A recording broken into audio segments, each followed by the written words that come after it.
नहीं आ रहा इंटरनेट। हाँ रोलिंग। जी भाई साहब। आदरणीय मेरे सभी मीडिया के सम्मानित साथीगण, मातृशक्ति, आप सबको प्रणाम और नमन। आपको आज दोपहर में मुझे कष्ट देने की आवश्यकता इसलिए पड़ी कि मैं अजमेर उत्तर से निर्दलीय प्रत्याशी के रूप में चुनाव लड़ रहा हूँ। आपसे सम्मुख आप ही वो लोग हैं जो एक जनप्रतिनिधि की जिंदाबाद कराते हैं। आप ही के माध्यम से जनता तक हमारी आवाज पहुंचती है। और अगर कोई राजनेता या जनप्रतिनिधि किसी प्रकार का निकम्मापन या कहीं किसी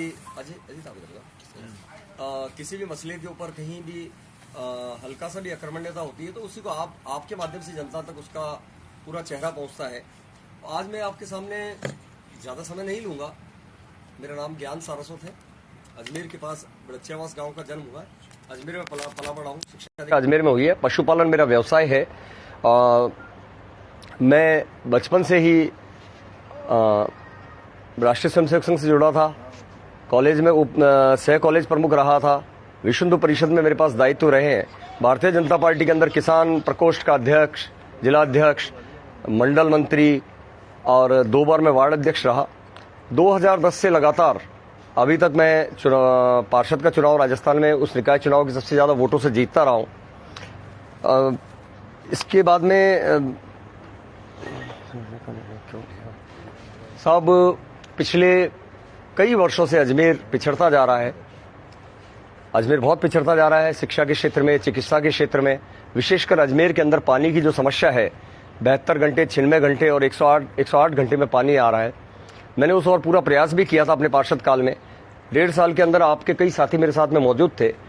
1.5 से 2 साल के अंदर मैंने 17 बार ज्ञापन प्रदर्शन किए हैं और एक जनहित याचिका इन पे दायर की थी मैंने। लेकिन चूंकि मेरी कलम छोटी थी, मैं और काम करने आगे चाहता था। कलम छोटी थी, आगे काम नहीं कर पा रहा था। और एक पार्टी ने, भारतीय जनता पार्टी के अंदर, जो पूरे शहर के अंदर, भारतीय जनता पार्टी नहीं, तो आम जनता के अंदर भी आवाज उठ रही थी कि शहर में परिवर्तन, चेहरा परिवर्तन होना चाहिए, चाहे वो किसी भी समाज का, किसी भी जाति का, किसी का धर्म का हो। तो साहब, इसी जनता की मांग और विकास के मुद्दे को लेकर मैंने चुनाव लड़ने का निर्णय किया है। मेरे जीत का आधार, एक सबके पास जातिगत आधार होता है। मेरे साथ 36 कौम है और 36 कौम और जनता के टिकट के ऊपर जनता के ने खड़ा किया, उस आधार पे मैं चुनाव लड़ रहा हूं। और मेरी जीत की गणित मेरी जनता है, अजमेर उत्तर के वोटर्स हैं। और कोई एक जाति विशेष का मुझे समर्थन नहीं है, लेकिन 36 कौम का समर्थन है। कई कौमें आगे आके, कई जाति और के लोग आगे आके संपूर्ण जाति का समर्थन मुझे चुपचाप दे रहे हैं। चूंकि मैं उसका खुलासा इसलिए नहीं कर सकता कि मैं निर्दलीय हूं। अगर एक व्यक्ति के या एक जाति के, समाज के नाम की घोषणा करता हूं तो आगे से उसके पास में 10 लोग पहुंच जाते हैं दोनों पार्टियों के, और किसी न किसी कारण से उसको चुप कर दिया जाता है या आगे आगे चुप कर दिए गए, उनको विभिन्न प्रलोभन या धमकाया जाता है। पिछले कई दिनों से सोशल मीडिया पर मेरे बारे में प्रश्न चल रहे थे। क्योंकि मैं चुनाव लड़ रहा हूं, मैंने निर्णय किया था कि हम बिल्कुल स्वच्छ और अच्छे तरीके से चुनाव लड़ेंगे। हमने कभी किसी के ऊपर आगे होकर कोई टिप्पणी नहीं की। हम अपने आराम से अपना चुनाव लड़ रहे थे। हमने हमारी फेसबुक पे हमारी केवल चुनाव लड़ने की बात कही थी, लेकिन तरह तरह के कि साहब ये सनातनी नहीं है, ये गायों को बचाने वाले हाथ गायों को काटने के हाथ में जा रहे हैं, भाई साहब बने भाईजान। तो मैं इनसे एक प्रश्न करता हूं साहब कि किसी का धर्म और किसी की जाति और किसी का मानसिकता बदलने वाले या उसका सर्टिफिकेट देने वाले आप लोग कौन होते हो? भीलवाड़ा के अंदर कोठारी जी चुनाव लड़ रहे हैं, चित्तौड़गढ़ में आखिया जी चुनाव लड़ रहे हैं, अजमेर में देवनानी जी के सामने इतने लोग चुनाव लड़ रहे हैं। क्या वो सब सनातनी नहीं है? क्यों सनातन को मुद्दा बनाया जा रहा है? और अच्छा चलो कोई बात नहीं, सनातनी नहीं है, आप तो बड़े सनातनी हैं, तो माननीय इंद्रेश जी भाई साहब भी तो इनके बीच में काम कर रहे हैं। नरेंद्र भाई मोदी जी भी तो सभी समाजों को, 3600 कौम को लेकर साथ चल रहे हैं। चलिए उनकी भी बात छोड़िए।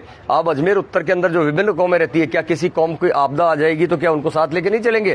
क्या आपका भारतीय जनता पार्टी के अंदर आपका अल्पसंख्यक मोर्चा नहीं बना हुआ है? क्या आपके पदाधिकारी में अल्पसंख्यक मोर्चा में कोई अन्य जाति का कार्यकर्ता नहीं है, अन्य समाज का कार्यकर्ता नहीं है? तो फिर ये जब इतने लोग चुनाव लड़ रहे हैं राजस्थान में, तो ज्ञान सारस्वत चुनाव लड़ रहा है, तो सनातनी कैसे हो गया? मतलब मैं इसलिए सनातनी नहीं रहा कि मैं देवनानी जी के विरोध में, मतलब उनके सामने विरोध नहीं कर रहा हूं। मैं साहब, मैं चुनाव लड़ रहा हूं, मैं खुला चुनाव लड़ रहा हूं। निर्वाचन आयोग को मैंने एप्लीकेशन दी है। दूसरा, कई तरह के षड्यंत्र सोशल मीडिया पे चल रहे हैं साहब। इसके यहां तक निजी जीवन में आदमी को झांका जा रहा है। हमने तो कभी किसी के निजी जीवन में नहीं देखा कि किसी के घर में क्या हो रहा है।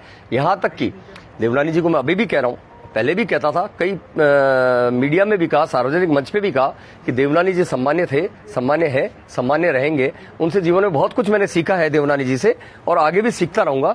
लेकिन कल जैसा मुझे पता पड़ा कि माननीय साहब ने बताया था कि मेरे बराबर चल के दिखाए, तो साहब मैं आप सभी मेरे मीडिया बंधु बैठे हैं और आज से नहीं 10 साल से आप मेरे साथ हैं और 10 साल से आपका साथ चलता है। कहीं आपने इस ज्ञान सारस्वत को ऐसा देखा है क्या कि ये कहीं कमजोर है? साहब मैं एक आपको वाकया सुनाना चाहता हूँ। 2001 की घटना है, मैं अपनी गायों का दूध निकाल रहा था, एक पूरी बिल्डिंग आके मेरे ऊपर गिरी थी। 350 टाके मेरे शरीर में है साहब, 350 टाके और 250 ग्राम स्टील मेरी रीढ़ की हड्डी में डली हुई है। मेरे पैर बिल्कुल सुरक्षित है, मेरे पैर में कहीं चोट नहीं है और मैं बिल्कुल सही चल पाता हूं। मैं 350 सीसी की बुलेट चलाता हूं साहब, और बुलेट में अजमेर से दिल्ली तक बुलेट के ऊपर गया हूं और अजमेर की हर छोटी सी गली में बुलेट चलाता हूं। ये पूरा शहर जानता है। पैदल चलने वाली स्थिति जब मेरी थोड़ी खराब होती है कि या तो मेरी मानसिक या शारीरिक थकान होती है, तो मेरी रीढ़ की हड्डी के 3 टुकड़े हुए थे साहब। मैं 2 साल तक मैं बेड पर इसके नीचे का पूरा आधे हिस्से में लकवा रहा था।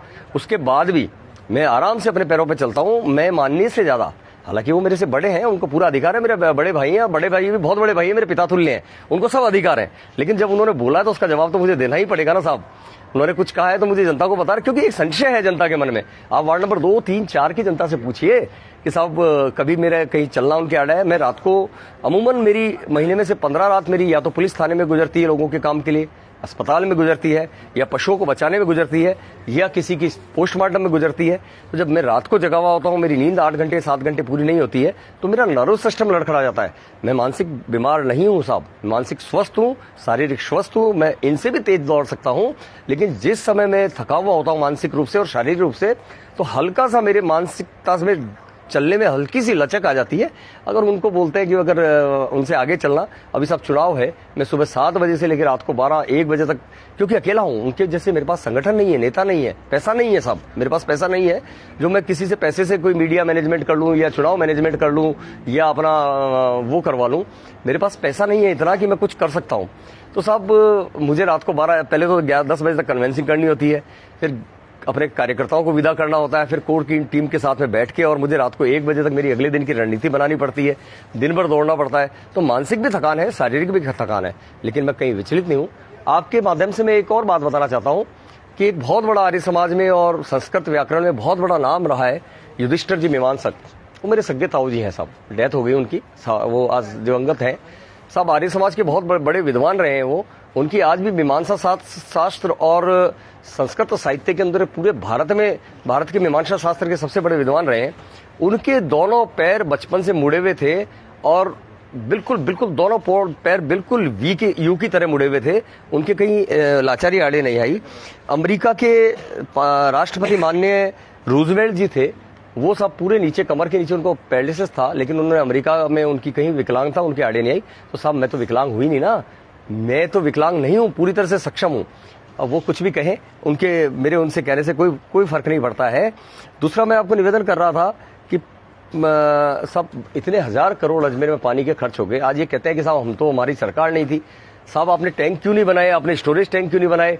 जब बीसलपुर में पर्याप्त पानी है, लाइन बड़ी है, सब कुछ है, तो आपने स्टोरेज टैंक क्यों नहीं बनाए? साहब आपको पता है कि अजमेर में लाइट जाती है, ट्रिपिंग होती है, तो उस समय आपको स्टोरेज टैंक बनाना चाहिए, काम आए, क्यों नहीं बनाए? अभी ठीक है, विधायक को इस समय कम पैसे मिल रहे हैं, एक सीमित बजट मिलता है, लेकिन आप 2 बार मंत्री रहे साहब, आपने क्यों नहीं, आपने दक्षिण में भी तो बने टैंक, आपने टैंक क्यों नहीं बनाए? क्यों आपने पाइपलाइन को जंगल राज पहले बिछाया? जहां 3 इंची की लाइन थी वहां 4 इंची की स्टील लाइन कर दी, किसी गली में 4 लाख का लाइन डाल के उद्घाटन कर दिया। मैं ये बात नहीं बोलने वाला था, मैं आज तक मैंने किसी के विपक्ष में या उन्होंने क्या किया या किसी ने क्या किया क्या नहीं कहा ये बोलने वाला, लेकिन जब उन्होंने माननीय जी ने ये बात कही ना, तो मुझे बोलना पड़ा। तो पानी आज हमारा अजमेर पानी पूरा पर्याप्त अजमेर के लिए होने के बाद क्यों बीसलपुर पानी जयपुर गया, क्यों दौसा गया, आप क्यों नहीं बोले साहब? मैंने भी तो विरोध किया है अपनी सरकार में रहते, मैं चुनाव लड़ रहा हूं ना छोड़ के, मैंने भी तो सरकार में रहते सरकारी योजनाओं को लाभ दिलाया है। अखबारों ने, मीडिया ने बिल्कुल सही लिखा उस समय कि साहब ये भाजपा का होके और कर रहा है, तो मैंने किया ना मेरी जनता को, आम जनता को फायदा पहुंचाने के लिए। तो क्यों आपने मुख्यमंत्री जी के आगे बोला? मैंने बोला है, हमारी मेयर साहब को कई बार बोला है, मैंने आपका भी विरोध किया कई बार। अगर आपके वार्ड में काम नहीं दिया तो आपको भी मैंने शिकायत दर्ज कराई है। आपको साहब ये आज कह रहे हैं कि साहब ये इस्तीफे जो दिए हैं साहब, ये सब बूथ अध्यक्ष थे और सारे बूथ अध्यक्ष थे। एक बात और, अभी कल इन्होंने कहा है कि साहब इसने मुझे आश्वासन दिया था कि आपके सामने चुनाव लड़ लूंगा। 2 बार, 1 बार आश्वासन दिया, 2 बार आश्वासन दिया। मैं आपके माध्यम से बताता हूं कि साहब मैंने 2 बार नहीं, कम से कम इनको 200 बार आश्वासन दिया है, 200 बार आश्वासन दिया है। पिछले 4 सालों में लगातार ये एक बात मेरे से पूछते रहे कि ज्ञान तुम मेरे सामने चुनाव तो नहीं लड़ोगे। मैं इनको कहता रहा कि मैं नहीं लड़ूंगा। मैंने बिल्कुल सही कह रहे हैं, वो 2 बार बता रहे हैं, उनको पूछिएगा आप। 200 बार मैंने कहा है और 200 बार प्रमाणिक है मेरे पास कि मैंने 10-20 बार तो मेरे पास प्रमाणिक है कि मैंने सबके सामने सार्वजनिक तौर पर कहा कि आप चुनाव नहीं लड़ेंगे तो नहीं लड़ेंगे। लेकिन साहब आपने क्या किया? आप सम्मान्य, आपने क्या किया? आपने पार्टी के कार्यकर्ताओं का गला घोटा। 3 बार का राजस्थान के सबसे ज्यादा वोटों से जीता हुआ पार्षद आपके सामने है। कोई बात नहीं, डिप्टी मेयर साहब नीरज जी बने, अच्छे आदमी बन गए, लेकिन साहब आपने पार्टी के अंदर मुझे कहां सम्मान दिया? कहां सम्मान दिया? आज मेरे पास में कोई पोस्ट नहीं है, कोई पद नहीं है। अभी 1.5 महीने पहले माननीय ने कहा था कि आपको पद दे दे, तो मैंने कहा साहब अब मेरे को पद लेके क्या करना है। 2010 में भी मैं चुनाव लड़ा था निर्दलीय। कार्यकर्ताओं की आवाज मैंने बुलंद की थी। कार्यकर्ताओं के सम्मान के लिए जब टिकट नहीं दिया गया अच्छे व्यक्ति को, तो मैंने चुनाव लड़ा था और इन्हीं के प्रत्याशी को मैंने, और इन्होंने उस समय चालसाजी की थी साहब। इन्होंने 1 तीर से 2 शिकार किए थे। माने तुलसी जी सोनी को निपटा दिया खड़ा करके। तो साहब जब मैंने 2010 में चुनाव लड़ा तो आज भारतीय जनता पार्टी मुझे निष्कासित कर रही है। मतलब मेरा इस्तीफा चुनाव का नामांकन भरने से पहले मैंने प्रदेश अध्यक्ष जी को, जिला अध्यक्ष जी को, राष्ट्रीय अध्यक्ष जी को और सबको इस्तीफे दे दिए। लेकिन आज जब इस्तीफा देने के बाद मैं आपका सदस्य नहीं हूं तो आप मुझे निलंबित क्या करोगे साहब? क्यों निलंबन कर रहे हो? झूठी आप कार्रवाइयां कर रहे हो। और अगर निलंबन ही करना था अनुशासनहीनता की कार्रवाई में, तो 2010 में मैंने चुनाव लड़ा था ना साहब, उस समय मुझे निलंबित क्यों नहीं किया? या उस समय मेरे ऊपर कारण बताओ नोटिस भी नहीं दिया? क्योंकि इसलिए नहीं दिया कि 27 आदमी भारतीय 27 पार्षद सदन में दोनों पार्टियों के थे, तो आप कैसे आप अनुसार कर सकते थे? तो साहब आप दोगला व्यवहार, आप मेरे को कह रहे हैं दोहरा चरित्र। आप दोहरा चरित्र अपना रहे हैं कि ज्ञान सारस्वत आपके सामने चुनाव नहीं लड़े और बाकी के लिए आप संगठन की बात ही नहीं कर रहे। आपने कभी मुझे मेरी पीठ पे हाथ रख के मेरा हाथ रोकने की कोशिश करी क्या कि ऐसे कैसे बोल रहा है? कभी आपने संगठन की सीख सिखाई क्या मेरे को कि आप ऐसे कैसे बोल रहा है? तू मैं क्या होता हूँ? व्यक्ति नहीं होता है, पार्टी होती है, ये सिखाया गया? लेकिन साहब मेरे जैसे कई ज्ञान सारस्वत आज भी पार्टी में मौजूद है। वो कह रहे थे कि साहब अगर कहना ही था, लड़ना था तो आपको क्या क्यों लड़ रहा साहब? मैंने इस्तीफा दिया ना पार्टी को। Who are you? आप कौन होते हैं? आप विधायक हैं। आपको भारतीय जनता पार्टी ने टिकट दिया है। मैंने भारतीय जनता पार्टी के शहर अध्यक्ष और प्रदेश अध्यक्ष को मैंने इस्तीफा भेज दिया था। साफ कह के चुनाव लड़ रहा हूं मैं। कोई पीछे से आपके पीछे कोई पीठ में छुरा नहीं घूम रहा हूं। और कहीं 5 साल में आपने मेरा निकम्मापन देखा हो? बताएं। आपके दोनों महापौर जी नगर निगम में मेरे महापौर रहे। आपके 2 बार बीजेपी के, एक बार कमल बाकोली जी रहे, एक बार अभी प्रिय डॉक्टर ब्रजलता मैडम है, माननीय धर्मेंद्र जी गहलोत हमारे मेयर रहे। वो बता दें कि कहीं इस ज्ञान सारस्वत का कोई भ्रष्टाचार का आरोप है तो, या नगर निगम में मैंने कभी उनके माध्यम से अधिकारी बैठे, अधिकारियों के माध्यम से कोई गलत काम करवाने का प्रयास किया हो तो बता दें। और बाकी तो साहब अगर यूं तो कहते हैं ना कि साहब बहुत सारे कुछ भी कह दो किसी के लिए कोई दिक्कत नहीं है, कुछ भी आप कह सकते हैं। साहब आपको बड़ी शर्मनाक स्थिति बताऊं, भारत आजाद इतने साल हो गए। एक इंजीनियर हुआ करते थे फाई, जिन्होंने फाईसागर झील का मैनेजमेंट किया था, खुदवाई थी। उनके ऊपर आज आजादी के इतने साल बाद भी फाईसागर झील का नाम उनके अंग्रेज इंजीनियर के आधार पर चल रहा है। किसी को सुध क्यों नहीं ली इन्होंने इनके जनप्रतिनिधियों की सुध नहीं ली? भारतीय जनता पार्टी कितने बोर्ड बने, सुध क्यों नहीं ली? अभी साहब मेरे प्रस्ताव के ऊपर सिंधी समाज का वहाँ 40 उत्सव होता है, सिंधी समाज के उत्सव होते हैं, तो आदरणीय श्री 1008 वरुण सागर जी के नाम के ऊपर मैंने प्रस्ताव पास कराया है और वो आगे प्रोसेस में है। भविष्य में जल्दी ही सिंधी समाज को सौगात मिलने वाली है। फाईसागर झील का नाम वरुण सागर जी, हमारे जल के देवता वरुण होते हैं, उन जल के देवता वरुण सागर जी के नाम पर फाईसागर झील का प्रस्ताव साधारण सभा पे मेरे ही लेटर पैड के ऊपर गया था और वो झील का नाम वरुण सागर जी होने वाला है। सब आज हम बात तो सभी करते हैं पत्रकार कानून की, पत्रकार सुरक्षा कानून की, लेकिन पत्रकार सुरक्षा कानून कहाँ है साहब? कोई सुरक्षा कानून नहीं है। आए दिन हम सोचते हैं किसी पत्रकार के साथ। तो अगर मैं एमएलए बनता हूं तो मैं विधानसभा के अंदर पत्रकार सुरक्षा कानून की पूरी पुख्ता व्यवस्था करने की आवाज मैं उठाऊंगा। भ्रष्टाचार के मुद्दे के ऊपर ये बात करते हैं, भ्रष्टाचार की इनके कई पोस्ट डाल रहे हैं कि ये भ्रष्ट है, ये है। साहब एक भी मैं हमारी अजमेर की जो सम्मानित मीडिया है वो मेरे सामने भ्रष्टाचार का एक भी आरोप लगा के बताए। आज वो कह रहे हैं कि साहब वहाँ कॉम्प्लेक्स है, वहाँ प्रॉपर्टी है, तो वो मेरी प्रॉपर्टी देखने वाले कौन होते हैं? मेरी प्रॉपर्टी है जो तो मैंने आपको चुनाव आयोग को बता दी, सामने है सबके। और बाकी अगर कोई मेरा मकान है जिसमें पुश्तैनी मकान है उसमें मैं रह रहा हूं तो उसका नक्शा 100% पास है। अगर कोई मेरे भाई की कोई दुकान या व्यवसायिक निर्माण है तो उसका नक्शा 100% साफ है। अब कहते हैं, मतलब मैं आपके सामने नहीं करना चाहता, मैं ये बात भी नहीं करता उनके खिलाफ, मैं उनके खिलाफ नहीं कर रहा हूं, लेकिन अपना जवाब मैं आपको दे रहा हूं।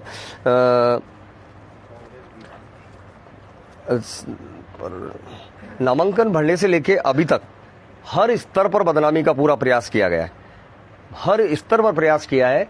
इन्होंने मेरे घर में झांकने लग गए। ये कहता है कि साहब ये पार्टियां कर रहा है उदयपुर में। अभी एक आया, एक ने मैसेज किया सज्जन ने कि आप उदयपुर में आपकी कोई ऐसी गंदी पार्टी है। तो मैंने कहा साहब मैं तो उदयपुर कभी गया ही नहीं, और आप वीडियो डालो देख लेंगे कौन डाल रहा है। एक महाशय ने तो फेसबुक पे इनके महाशय ने लिख दिया कि इस ज्ञान को गोली मार दो। साहब चाहता तो मुकदमा दर्ज करवा सकता था, लेकिन मैंने मुकदमा दर्ज नहीं कराया, क्योंकि अगर मैं कहीं पत्थर मारूंगा तो छींटे मेरे ऊपर लगेंगे, क्योंकि मैं चुनाव लड़ रहा हूं साहब। उनके लोग फ्री हैं, वो फ्री है, आराम से वो बात कर सकते हैं, कुछ भी कह सकते हैं, सक्षम है। जनता उनको 3 तारीख को जवाब दे देगी। जनादेश जो होगा सिरोधार्य होगा, जनता जिताने की ओर है, और फिर भी नहीं जीतते तो जनता का आदेश है साहब, जनता का टिकट है, कोई बात नहीं। एक बात बार बार उठ के आती है कि साहब ये तो कांग्रेस को जिताने के लिए खड़ा है। अरे साहब माननीय, कांग्रेस को जिताने के लिए कहाँ खड़ा हूं? आपको अगर हराना होता तो मैं मेरे ये नाटक करने की जरूरत नहीं थी, मेरी एनर्जी वेस्ट करने की जरूरत नहीं थी, बदनामियां झेलने की जरूरत नहीं थी, मेरे 100, 200, 300 लोगों को कष्ट देने की जरूरत नहीं थी। मैं आपको मेरे वार्ड में बीजेपी का काम करते करते और गद्दार बन के भी आपको फोन से आपको हरवा सकता था। 2003 का चुनाव जिताने में मेरी भूमिका रही है, 2008 का चुनाव आपको जिताने में मेरी भूमिका रही है, 2013 के अंदर भी मैंने चुनाव की तैयारी करी थी, लेकिन आपसे मैंने पैर पकड़ के माफी मांगते और सशक्त आपको जिताने में मेरी योगदान रहा है। 2018 के अंदर मैंने फिर चुनाव की आपकी पूरी मदद करके आपको चुनाव जिताया है। और आज जब मैं खुला, भारत का हमारा संविधान हमें इजाजत देता है कि चुनाव आप हर आदमी का अधिकार है, कोई भी 10,000 रुपए जमा कराए चुनाव लड़े। शहर में बहुत सारे लोग चुनाव लड़ रहे हैं, राजस्थान में और ज्यादा लड़ रहे हैं, तो साहब इसमें कोई बुरी बात भी नहीं है। उसमें इतने विचलित क्यों हो रहे हो आप? कोई विचलित होने की आवश्यकता नहीं है। आप अपना कंपटीशन, आपकी प्रतिद्वंदी एक बड़ी पार्टी है, उससे कीजिए ना साहब। आप इस निर्दलीय से क्या कंपटीशन कर रहे हैं? और जब अगर ये निर्दलीय से आपको डर नहीं है तो बार बार क्यों दबाव डला रहे हो? क्यों लालच दे रहे थे साहब? ऐसा क्या मिल गया था कि मेरे ऊपर दबाव और लालच दे रहे थे?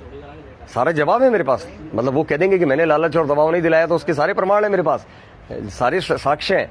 तो आप क्यों मेरे को जवाब और ये दिलवा रहे थे? मैं एक बड़ी और आपको मैं बड़ी बात कहने जा रहा हूं अजमेर के लिए, और हो सकता है आगामी चुनाव के अंदर, जो मुख्य बात है आगामी चुनाव के अंदर, ये एक नई नवाचार अजमेर के अंदर बन के उभरेगा। हो सकता है आगे भी बढ़े कि साहब अजीत थोड़ा इधर हो जाओ बेटा। निर्वाचन आयोग अपनी पर्चियां बांटता है। कोई जमाना था जब पर्चियां बांटने के लिए निर्वाचन आयोग की व्यवस्था नहीं होती थी, राज्य सरकार की या निर्वाचन आयोग बीएलओ माध्यम से पर्चियां नहीं बढ़ती थी। उस समय हर दोनों पार्टियों के राजनीतिक कार्यकर्ता हाथ से बना के पर्चियां बांटते थे। मैंने भी डाली। कालांतर के अंदर कंप्यूटर आया, कंप्यूटराइज पर्चियां बनने लगी। लेकिन आज जब बूथ लेवल ऑफिसर्स हैं, गवर्नमेंट के निर्वाचन आयोग के अधिकारी हैं, सरकारी अधिकारी हैं, उनको हर पर्ची पे बची हुई पर्ची का जवाब देना पड़ता है, तो वो पर्चियां बांट रहे हैं। तो उन पर्चियों के ऊपर हम लोगों को अपव्यय नहीं करना चाहिए।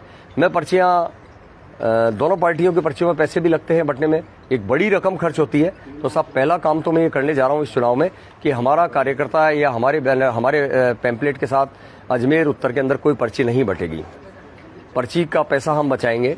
दूसरी बात है कि जब अंदर पोलिंग वाले अंदर कैमरे भी लगे होते हैं, निर्वाचन आयोग के अधिकारी बैठे रहते हैं, बाहर पुलिस व्यवस्था रहती है, कई चक्रों में पुलिस व्यवस्था रहती है, तो आपको पोलिंग एजेंट बिठाने की क्या आवश्यकता है? क्यों आप 2 आदमी 4 आदमी को आप हर बूथ के अंदर एंगेज करते हैं? तो साहब दूसरी बात है कि मैं चाहूं तो प्रत्येक बूथ में, कल आपने रैली देखी है उसमें हमारे कार्यकर्ता थे, प्रत्येक बूथ में 4-4 पोलिंग एजेंट की व्यवस्था कर सकता हूं। लेकिन पहली बात हम पर्ची नहीं बांटेंगे, दूसरी बात हम पोलिंग एजेंट नहीं बैठाएंगे। इससे एक बहुत बड़ी आदमी के समय और श्रम की बचत, समय और अर्थ की बचत होती है। पर्ची नहीं बांटेंगे, पोलिंग एजेंट नहीं बैठाएंगे। एक साहब पिछले कई लंबे समय से चुनाव का पर्याय दारू हो गया है। घोषित रूप से तो कहीं नहीं दिखता, लेकिन एक घोषित रूप से ये दारू, शराब पीने वालों के लिए उत्सव आता है। मैं ज्ञान सारस्वत की टीम की ओर से एक बूंद भी शराब की कहीं नहीं बांटी जाएगी, और न किसी प्रकार का कोई प्रलोभन दिया जाएगा, न पैसा दिया जाएगा। क्योंकि साहब शराब, चुनाव में शराब पीकर रात को गाड़ी चलाता है, एक्सीडेंट होते हैं, विधवाएं होती है, और महिला वोटर्स कहीं न कहीं इससे नाराज होती है। और एक नई परिपाटी किसी न किसी को शुरू करनी थी। तो आज मैं सर 3 निवेदन आपको मुख्यतः कर रहा हूं। एक तो हम पर्ची नहीं बांटेंगे, हम अंदर पोलिंग एजेंट नहीं बैठाएंगे, हमें निर्वाचन आयोग पे पूरा भरोसा है। तीसरा, हम शराब नहीं बांटेंगे, किसी प्रकार का लोभ प्रलोभन नहीं देंगे। ये बस मुख्यतः जो बिंदु थे, ये मैंने आपके सामने निवेदन किया, आपको कष्ट दिया है जी। एक जो आपके ऊपर ये चोट को, आपकी चोट को लेकर जो जिस तरीके का माहौल बना रहे हैं, क्या इससे आप भावनात्मक तौर पर कमजोर हो रहे हैं? नहीं। दूसरा सवाल ये है कि पानी का एक बड़ा मुद्दा है, इसको लेकर पहला प्रयास आपका क्या है? जी सुशील जी सर, मैं जो चोट वाली बात कर रहे हैं, सब मेरा मेजर एक्सीडेंट हो, स्पाइन एक बार रीढ़ की हड्डी जब आदमी की ब्रेक टूट जाती है ना, दोबारा ठीक नहीं होती है। 3 जगह से मेजर फ्रैक्चर रीढ़ की हड्डी हुई है मेरे हाथों में। इस हाथ में 1994 में मेरा एक्सीडेंट हुआ था। इस हाथ में स्टील की रोडें और हैं, रीढ़ की हड्डी में मेरे क्लिप लगे हुए हैं, 250 ग्राम स्टील मेरे शरीर में लगा हुआ है। लेकिन अगर रात को 2 बजे भी आप सभी पत्रकार, अभी ताजा 2 महीने पहले गंज थाने से फोन आया था कि राम प्रसाद घाट पे गाय कुएं में गिरी हुई है, और रात को 2 बजे एक कॉल पे उठा के मैंने 40 मिनट में उस गाय को वापस निकला दिया। कई साथी मुझे रात को कैमरामैन है जो रात को मिलते हैं, तो मेरे ये चीज कहीं बीच में नहीं आती है और भावनाएं मेरी इससे याद नहीं होती है। अगर कोई कुछ कहता तो मेरे कोई फर्क नहीं पड़ता, लेकिन थोड़ा सा लगा कि एक सम्मानित है जिनको मैं सम्मान्य कह रहा हूं, जिनका मैं अनुकरण करता हूं, और मैं बोलने को मैं बहुत कुछ बोल सकता हूं, लेकिन चूंकि मेरे परिवार और जिस पार्टी के परिवार में रहा हूं उसने मुझे संस्कार दिए हैं कि आपको किस तरह से कैसे बात करनी है, उन मर्यादा और संस्कार के अंदर मैं बंधा हुआ हूं। और वो बात मैं गलत कुछ भी नहीं बोल सकता हूं। फेसबुक पे मेरे को भी जवाब देना आता है, मैं भी एक सिटिंग पार्षद हूं, मुझे पूरा पता है, लेकिन मैं ऐसी बात नहीं करूंगा। जो दूसरा पानी की आपने बात कही है, पानी साहब SR 7 टैंक है नसीराबाद रोड पर, वहां तक लगभग अजमेर का पूरा पानी आता है। तो 8 नंबर टैंक है सुभाष उद्यान के अंदर, 8 नंबर टैंक में सब 7 नंबर से 8 नंबर के आने के बीच में वो पानी कहाँ गायब हो जाता है? वो केवल मिसमैनेजमेंट है। अगर थोड़ा सा व्यवस्था कर ली जाए, हमारा एक टंकी बनी हुई है जो अजमेर के अंदर 48 घंटे के लिए स्टोर के लिए रिजर्व पानी रखा जाना था, वो टंकी सूखी पड़ी है। ये सीधी सप्लाई देते हैं, स्टोरेज की टंकी को ये भरे। अगर इनको थोड़ा सा कसा जाएगा ना विभाग को, तो आराम से 48 घंटे में पानी की कहीं कोई दिक्कत नहीं होगी। जल समस्या 48 घंटे में, जीतने के 3 महीने बाद में 48 घंटे में पानी देने का मैं पूरी गारंटी मैं दे रहा हूँ सर। जी, चुनाव में बहुत कम समय बचा है, ऐसे में अब आप अपना सबसे बड़ा प्रतिद्वंदी कांग्रेस को मानते हैं या बीजेपी को मानते हैं? सब मैंने वार्डों में भी चुनाव लड़ा है, तो मैं सर सामने वाले की तरफ देखता हूँ कि हल्का है या कमजोर है या मजबूत है, जो भी है। और वो दोनों मेरे हिसाब से बहुत बड़े हैं ना साहब। लड़ावता जी हैं, बहुत आदरणीय और प्रबुद्ध हैं। देवलानी जी हैं, मैं नाम नहीं लेना चाह रहा था किसी को। देवलानी जी हैं तो वो बहुत उनके विद्वान आदमी हैं, प्रोफेसर हैं, इंजीनियरिंग कॉलेज के वाइस प्रिंसिपल साहब रहे हैं। भारतीय जनता पार्टी में 4 बार वो चुनाव लड़े, 5वीं बार लड़ने जा रहे हैं। वो पूरे राजस्थान क्या भारतवर्ष के अंदर वो चुनाव मैनेजमेंट करते हैं, तो दोनों मेरे से बड़े हैं। दोनों क्या, सेवा में कुंदन वैष्णव जी वो भी अपनी जगह स्थान रखते हैं, आपके और भी कई कैंडिडेट सारे स्थान रखते हैं। तो मुझे उनसे किसी से कोई मतलब नहीं है। मैं चुनाव लड़ रहा हूँ, मुझे मेरा चुनाव मैनेजमेंट करना है, मुझे ज्यादा से ज्यादा जनता के सामने जाना है। तो मेरे लिए बड़ा कोई नहीं है सर। अगर आपको 2 साल पहले नगर निगम चुनाव में आपको डिप्टी में बुलाए थे, तो क्या आप चुनाव नहीं लड़ते? नहीं, एक बात थी साहब कि अगर मैं कहीं पद मिल जाता तो मैंने भारतीय जनता पार्टी की पूरी ईमानदारी और निष्ठा से सेवा करी है। 2010 से 15 के बीच के कार्यकाल में भी 27 पार्षद थे, मेरे ऊपर कई प्रलोभन था, लेकिन विचारधारा को और भारतीय जनता पार्टी को मैंने कहीं नहीं छोड़ा। अगर मुझे डिप्टी मेरे पद मिल जाता तो सब आज ही आप ही मुझे गालियां देते होते कि तेरे को भारतीय जनता पार्टी ने नवाजा ना, डिप्टी मेयर दिया ना, तो तू क्यों लड़ रहा है? तो मेरे पास कोई कारण ही नहीं बचता साहब। ज्ञान जी, बड़ा सवाल ये है कि आम जन में ये चीज है कि ज्ञान जी किसी को हराने के लिए चुनाव लड़ रहे हैं या जीतने के लिए? नहीं, जीतने के लिए लड़ रहा हूं। अगर मैंने आपको पहले भी निवेदन किया कि मैं हराने के लिए चुनाव लड़ता तो मैं फोन से हरा देता साहब। मैं इनको 2018 में हरा देता, मैं 2013 में हरा देता। मैं एक नहीं, मेरे 2-3 आसपास के वार्ड और आसपास के कार्यकर्ता मेरे पास, आज भी मेरे पास इस्तीफे में चाहूं तो, मैंने कहीं बात मेरी वादा कर लिया कि मैं इस्तीफा नहीं भेजूंगा। आज भी मैं चाहूं तो एक लंबी फहरिस्त इस्तीफों की मेरे पास पड़ी है। तो ये हरवाना मामूली बात है। किसी को देखिए साहब, किसी को हराना या निपटाना तो बहुत आसान होता है, लेकिन अपनी लाइन को बड़ा करना थोड़ा मुश्किल होता है। तो मैं अपनी बड़ी लाइन करने में निकला हूं और कहीं नहीं कर रहा हूं सर। एक साहब मैं निवेदन कर रहा था, सरकारें गारंटियां दे रही है, एक पार्टी गारंटी दे रही है रोजगार की, एक पार्टी और अपनी गारंटी दे रही है। ये सब राज्य सरकार या केंद्र सरकार के आधार पर गारंटी दे रही है। चुनाव भी लड़ रहे हैं तो माननीय हमारे कह रहे हैं कि साहब मोदी जी ने ये किया। अरे साहब, आप मोदी जी के और ऊपर वालों के दम पे, हम भी मोदी जी के समर्थक हैं, पूरा देश मोदी जी का समर्थक है, 36 कौम मोदी जी के समर्थक है। आप अपने कामों पे चुनाव लड़ो ना साहब। मैं आपको कह रहा हूं कि मैंने वार्ड नंबर 2, 3, 4 के अंदर साहब पोल कलर कराया, कबूतर सलाएं बनाई है, कबूतर फ्लेट बनाए, मैंने साहब आपके बावड़ों की बावड़ी में खुदाई कराई है, मैंने कुओं की सफाई कराई है, मैंने 6000 पेड़ लगाए, 250 ऑपरेशन कराए मैंने साहब, मेरे 20 घरों में राशन जाता है, मैंने इतनी सैकड़ों शादियां करवाई है बच्ची की। मैं बता रहा हूं ना साहब, मेरे काम बता रहा हूं। तो आप केंद्र सरकार और राज्य सरकार के ऊपर से चुनाव लड़ रहे हो ना साहब, अपनी काम बताओ ना। आपने जो बजट आया सरकार का, उस बजट के अलावा आपने कौन से काम किए बताओ ना साहब। कि मैंने धार्मिक काम किया, कोविड की बात करेंगे तो कोविड में मैंने, पूरा शहर जानता मैंने काम किया कोविड में। लंपी में अगर काम किया तो आप सबसे ज्यादा काम मैंने किया है। कहीं आपदा विपदा आई है तो मैंने काम किया है। कहीं अगर बच्चों को पढ़ने के लिए कोचिंग में पैसे नहीं है तो मेरी टीम ने पैसे उपलब्ध कराए। कहीं आपदा के अंदर, बरसात के अंदर अगर नदी नाले में कोई फंसा है तो हमारी टीम ने निकाला है। आज जलकुंभी हटाने के बाद आती है तो हमारी टीम जलकुंभी में कूदती है। सांप पकड़ने के अंदर आती है तो हमारी टीम के आदमी सांप पकड़ने जाते हैं। तो हमने व्यक्तिगत काम बता रहे हैं ना साहब। आप तो बताए ना, आप मोदी जी का चेहरा, तो मोदी जी तो पूरे राष्ट्र के प्रधानमंत्री है। हर आदमी, राष्ट्र का आदमी जो कोई चुनाव लड़ेगा वो कह सकता है कि हमारे प्रधानमंत्री, मैं भी कह रहा हूं हमारे प्रधानमंत्री सम्मान्य है, स्मार्ट सिटी उनकी दी हुई है। साहब आपने क्या किया, उसके ऊपर क्या मॉनिटरिंग की, आपने क्या किया वो बताओ ना साहब। फंड सरकार दे रही है, स्मार्ट सिटी मोदी जी बढ़ा रहे हैं, आपने क्या किया ये बताओ। मैं ये बात नहीं बोलता, मैं आज भी कह रहा हूं कि दोनों प्रत्याशी या क्या सारे प्रत्याशी मेरे लिए सम्मान्य थे, है, रहेंगे। विशेषकर वासुदेव जी देवनानी मेरे सम्मान्य थे, है, रहेंगे। लेकिन उनके जब बयान आए तो मुझे प्रश्न उत्तर देना ही पड़ेगा। तो मैं निवेदन कर रहा था कि सरकारें गारंटी दे रही है, कोई राज्य सरकार दे रही है, कोई केंद्र सरकार दे रही है। मैं अपने अजमेर उत्तर के लिए मैं एक गारंटी मैं दे रहा हूं। मैंने 25 गारंटी मैं अजमेर उत्तर के मतदाताओं को दे रहा हूं। ये मेरा घोषणा पत्र है। ये घोषणा पत्र कोई घोषणा पत्र ऐसा नहीं है जिसको पूरा नहीं किया जा सके। ये घोषणा पत्र ऐसा नहीं है जो केवल हवा में बनाया गया है। ये बहुत सामान्य और बिल्कुल आम जनता से जुड़े हुए मुद्दों का घोषणा पत्र है। इसमें साहब 48 घंटों में पानी देने की घोषणा मैंने की है। केंद्र राज्य सरकार से की योजनाओं के अधिक से अधिक धन लाने की है। बरसाती नालों के प्रबंधन और झीलों की सफाई की बात की है। कच्ची और सेवा वस्तुओं की मूलभूत सुविधा उत्पन्न कराने के प्रयास की बात की है। धार्मिक और पर्यटन नगरी के गौरव को पुनः स्थापित करने के प्रयास की बात की है।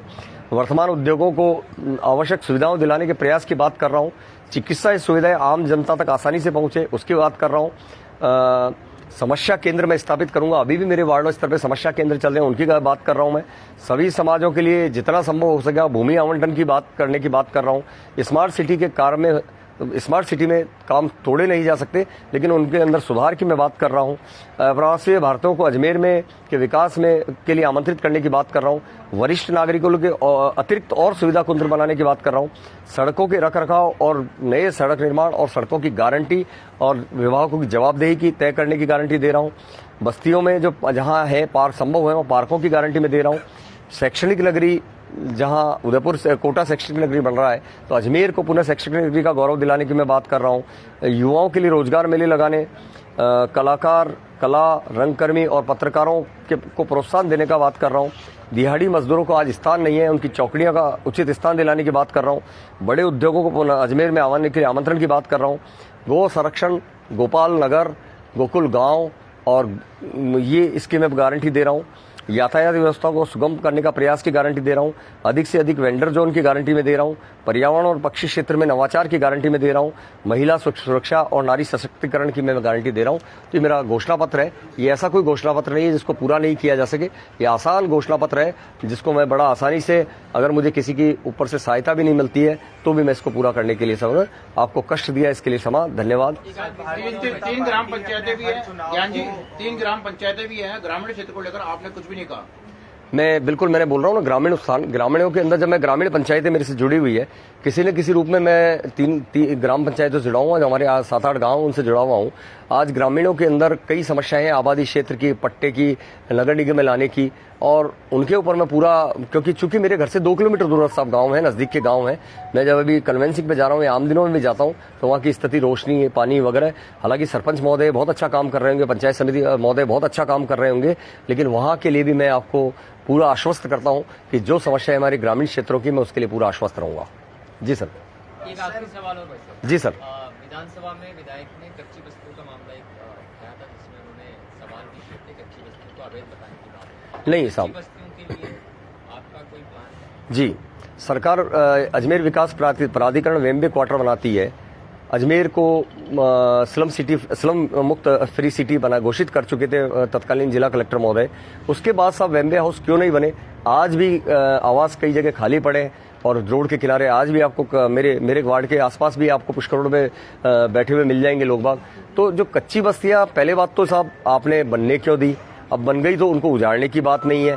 अगर कहीं ऐसी स्थिति है कि उनको शिफ्ट किया जा सके तो पहले उनको अपने उनके स्वामित्व का एक क्वार्टर जो 12,000 के अंदर अजमेर विकास प्राधिकरण क्यों नहीं बना रही है साहब? क्यों बनाए ना, आप दबाव दें उनके ऊपर, हम दबाव देंगे कि उनको आप बनाए ना क्वार्टर्स। लेने वाले तैयार हैं।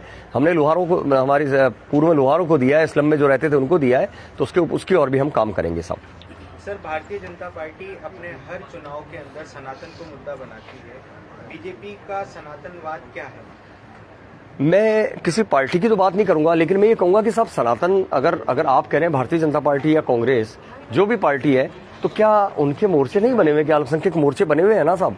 वो क्यों बनाते हैं जब सनातन की बात करते हैं? क्वेश्चन मेरा यही है कि दोनों पार्टियों में अल्पसंख्यक विभाग है, तो फिर सनातन ही मुद्दा क्यों होता है हर चुनाव में? देखिए साहब, धार्मिक और राष्ट्रभक्ति की भावना दो ऐसे मुद्दे होते हैं जो आसानी से किसी को भी आकर्षित किया जा सकता है। आज एक आप भागवत कथा करा दीजिए या कोई भजन संध्या करा दीजिए, आसानी से लोग आ जाते हैं। इसी प्रकार अगर राष्ट्रभक्ति की भावना से उत्पुष्ट कोई भी कार्यक्रम हो तो आम जनता के दिलों को छूने वाले मुद्दे होते हैं, तो ये आसान मुद्दे हैं और इनके ऊपर जनता जल्दी आकर्षित होती है। इसलिए कि अब साहब उन्होंने तो मुझे ही गैर सनातनी बता दिया, मुझे ही गैर सनातनी। सनातन हमारा सनातन ये नहीं कहता है साहब, सनातन कभी धर्म से अलग नहीं करता है। सनातन तो सबका भला करने वाला है साहब, सबका कल्याण करना सर्वे भवन्तु सुखिनः सर्वे सन्तु निरामयः। और देशवासी सनातन की डेफिनेशन ही समझना चाह रहे हैं कि ये जो नए तरह का सनातनवाद साहब, ये साहब हमारा जो सनातन है, भारतीय सनातन, वो तो हमारे ऋषि मुनियों का सनातन है, हमारे पूर्वजों का सनातन है। और नए सनातन के बारे में मैं क्या परिभाषा, मैं इतना विद्वान नहीं हूँ, मेरे सामने वाले बहुत विद्वान है, वो आपको जवाब दे पाएंगे। कभी अगली कोई प्रेस कॉन्फ्रेंस या मिले तो उनसे पूछे साहब सनातन की क्या परिभाषा है।